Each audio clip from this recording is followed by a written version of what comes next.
Hey everyone, Facebook Live, Gare Maxwell with Ray Segrin from the Wizard of Ads Group, Austin, Texas. And we're here in Jim Gilbert's garage in Lake Havasu City, Arizona. And what a great story that is in terms of how pretty good story. A pretty good story in terms of how a place in the desert was basically transformed and reinvented thanks to bringing the London Bridge over from London, England. But that's a whole other story, Ray. Let's talk, man. So before we dive in, Gare, I'm wondering, what I want to know is if I go live of us going live, what happens then? Is it like the tunnel inside a tunnel? That could be Facebook feedback. Who knows? Has Zucks figured that out yet? I don't know. I don't know the answer to that question. I'm not good at the answers always, but the questions come pretty easily. So right away, we got to say some hellos first of all.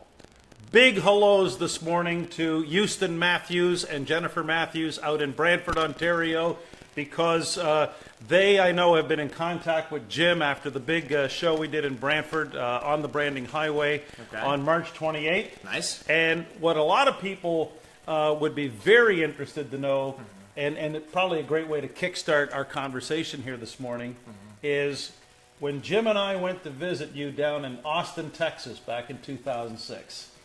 The story of how did you actually come up with the phrase, because it's Ray Segrin who came up with the phrase, Canada's Huggable car dealer, that Jim and Donna Gilbert ran wild with. So a lifetime misspent in the service of advertising, broadcasting, and now better spent helping business owners tell their stories. Are you asking me where did Huggable come from? Well, yeah, and in fact, the conversation that led to it, because I think, if I recall correctly, and this is actually the great thing about Facebook Live, we're rewriting history. The other way to say it would be we're making it up as we go along still, all these many years later. But that being said, if I recall it right, there was an idea on the table, Jim didn't like it, and you came back with something else. Well, so you have to set the stage a little more. And what you have to, there's a whole backstory of how you came to Wizard Academy to be part of a book release, that you had a submission that was included in a Wizard Academy publication. We met.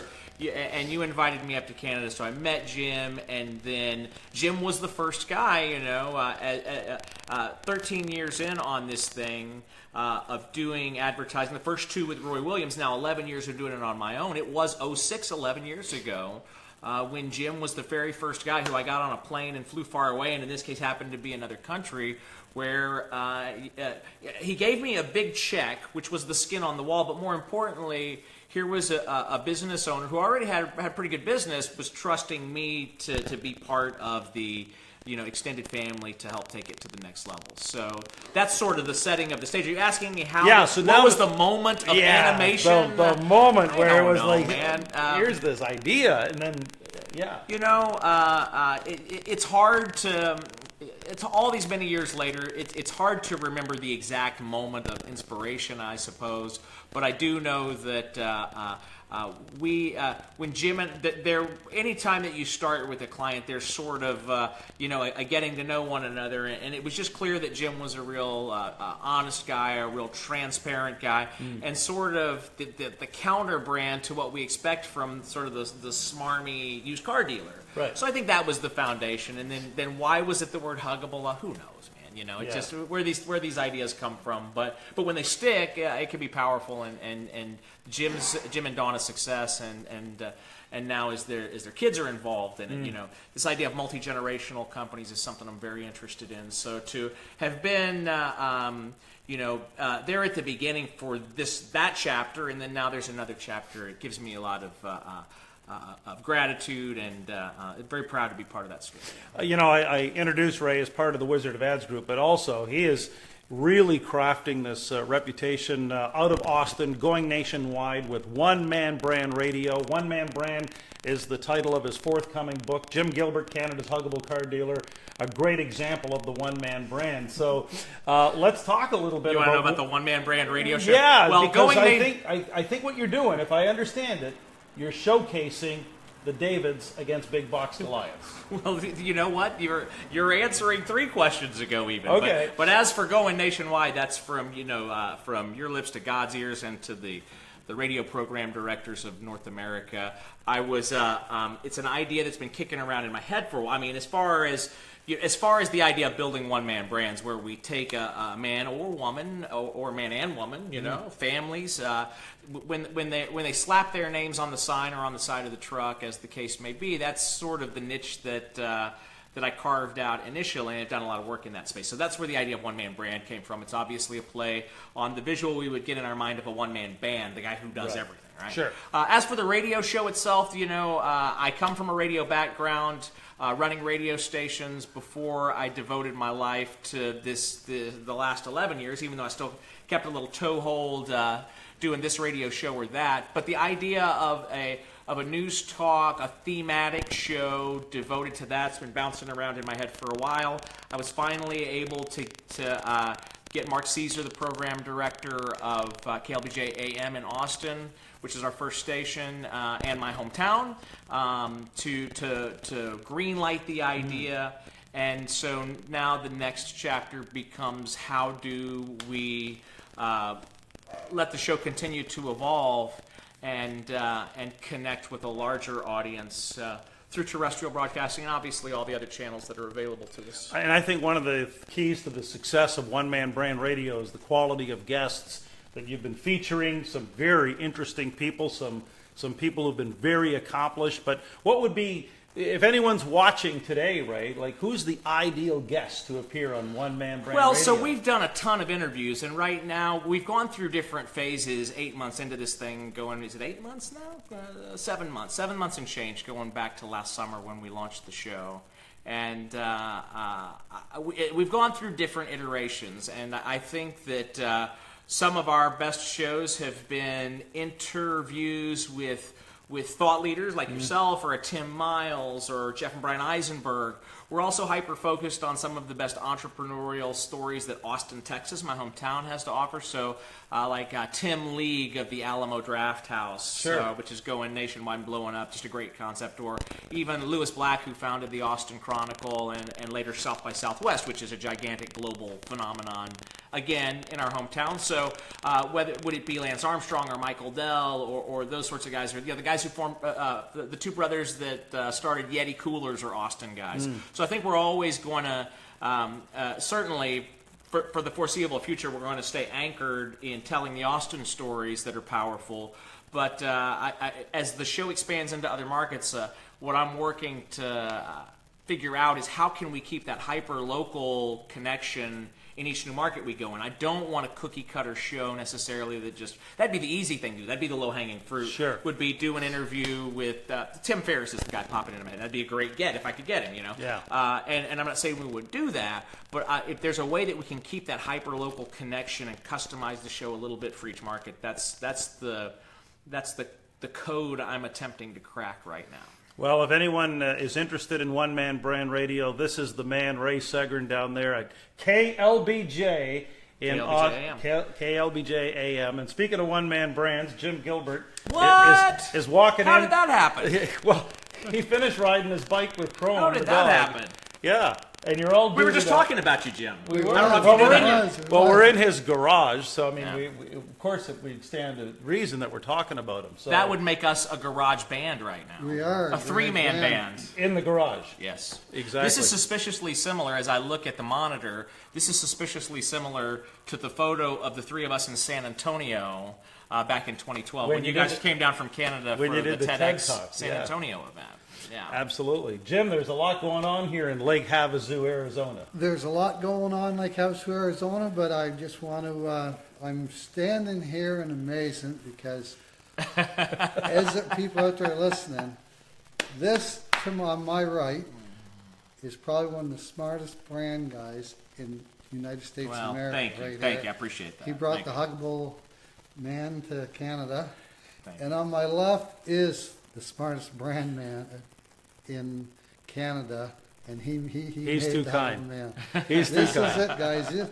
They don't come any better, any smarter. This is it. So I'd like to actually mention on my left here, Gary. Sure. And we have, and mostly Gary, we have Huggable University. We do. Gary says, how can we take the Huggable story on the road and help out and give people some insights and some ideas and, what did we do at Wheels and Deals when we had to go up against all the major manufacturers? Ray gave us the brand name, Gare gave us the logo, and we put a lot of work into it. We haven't stopped. Oh. But on Huggable University, which you can tune into every month, Yep. Gare's going to tell you how you're going to hook on to Huggable University. And every month there's over an hour or two of how to brand, how to run your business, how to look after employees, how to engage employees. It's just a non-stop. Like we took fish and took it to the next level. Would you say, Gare? Oh, no question. I mean, Seattle, Pike Place Fish Market, world famous, and they created a whole training program.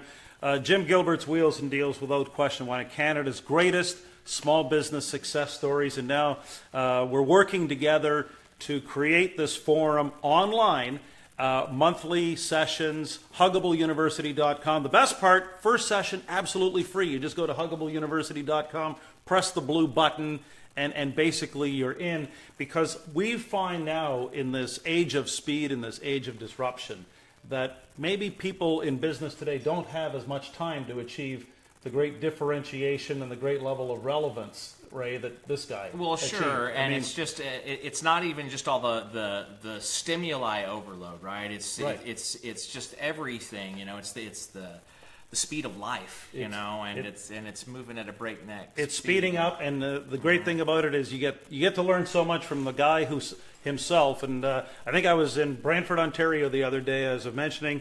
The thing about the Huggable card dealer, the success, the 15, the 20x exponential growth, guys, it was an execution. Yes, it was a marketing strategy, but make no mistake, it was an execution strategy of getting things done. And this is the guy who got a lot of things done. Still does to this day. Well, sure. The story is what we can all come together and create.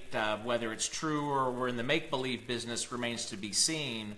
When the guy actually running the company decides, is that going to be part of the culture, and does it translate to the experience that the customers ultimately feel? Yeah, absolutely. So anyway, we're here. Well, Go ahead, Jeff. I'm just going to say, like I always say, and Ray, you're right, say what you do and do what you say. And truer words were never spoken than from right here on Facebook Live. Can I have the one last Sure. word? You can have lots of last words. It We're sounded staying like on for a long it time sounded here. like you were going into Gare Maxwell close mode there for a minute. For a moment, but all because right. it's Facebook Live, we can do what we want. I was thinking about this. So we're in Lake Havasu, Arizona, and Jim has a home here.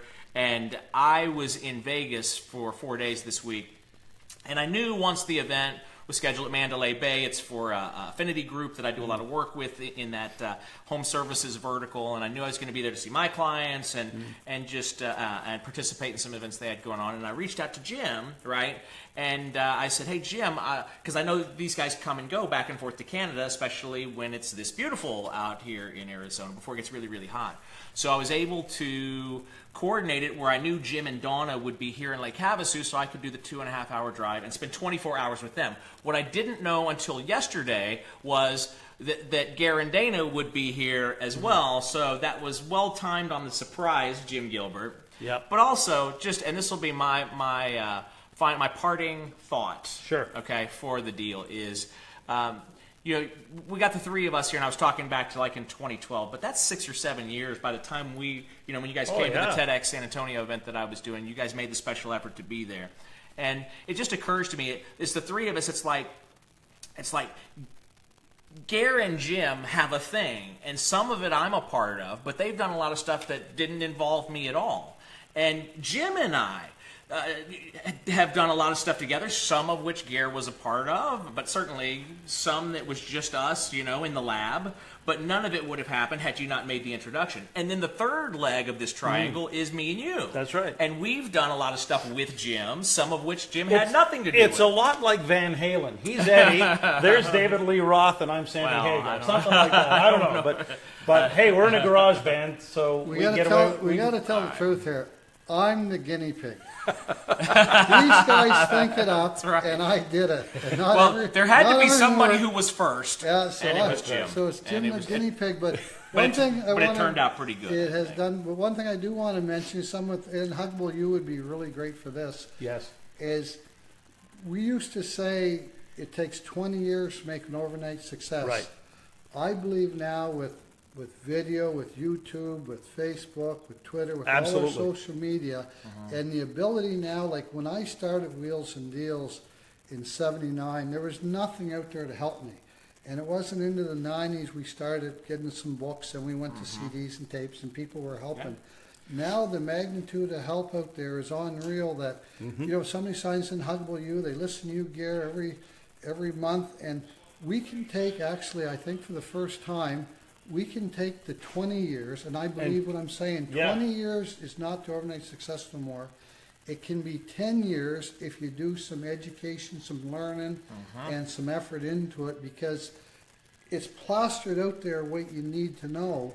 You just got to find somebody. Like I was fortunate, I found my two amigos here, and they filled my brain with good stuff. But it's out there, and Ray, you know, your one-man show, that's a great thing for people to get involved with. Thank with you. And Thank you. people that listen. We got a lot of friends in California, the U.S. going to be on. If you down here in the U.S. and Canada, you want some marketing genius, this is a guy. Brandon genius, this is a guy. And don't hesitate to call anybody. We're all here to help and all here to share what we've learned. Hey, we love it. We're overflowing with inspiration from Lake Havasu, which is, of course, in itself overflowing with inspiration, created, as it were, from nothing back in the 60s to this wonderful community. So, Jim, thanks for letting us jam. Speaking of, I believe the lake is calling. Yes, we have to go on a boat. We have to go boating. We do. So long from Lake Havasu.